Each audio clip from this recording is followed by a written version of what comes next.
It was a collaborative effort with standards bodies like ISA, and also with some clients, asset owners that were very interested in bringing a level of engineering discipline into ICS cybersecurity risk assessments in particular, and leveraging the information we already had, or the processes we already had around process safety and functional safety, and bringing some of that engineering discipline into cybersecurity.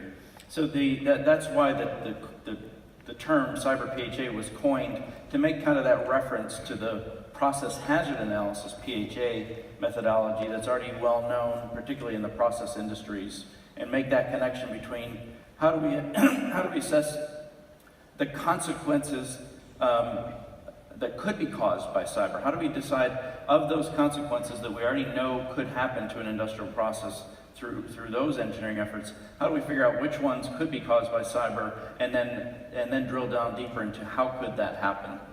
So the methodology has been around for many years now, in practice for about 5 years.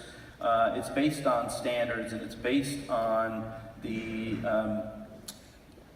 safety discipline, bringing some of that discipline into the process.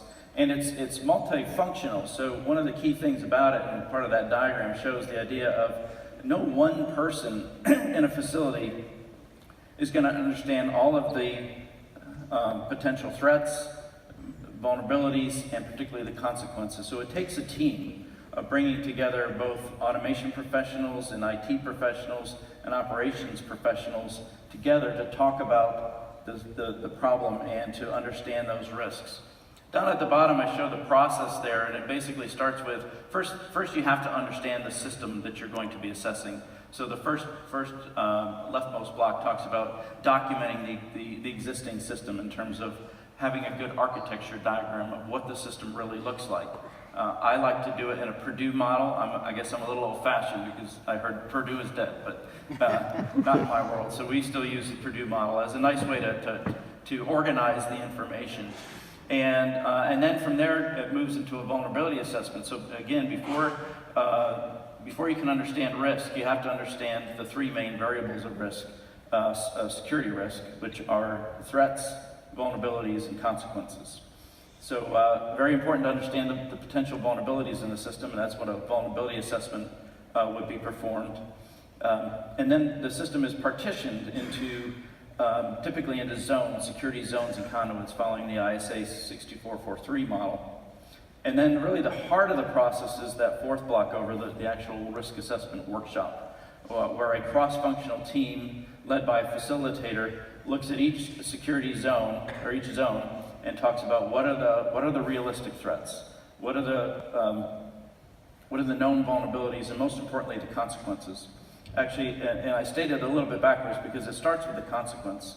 We usually work left to right and identify the consequences, the worst case consequences that could be caused by a cyber incident, by a cyber initiating event or compromise of a safety function. And then talk about how could that happen, what would be the causes, and those are typically the threats, the threat sources, the threat actors, the vulnerabilities that those threats might try to exploit. And that provides a pretty nice picture of a potential threat scenario. You might also call it the kill chain. How could somebody attack this system to result in this consequence?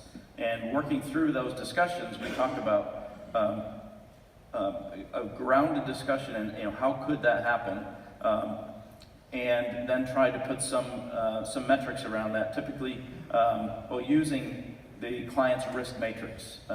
So we will eventually, you're getting down to assessing what is the likelihood and what is the consequence, and subsequently then what is the risk. Okay, thank you.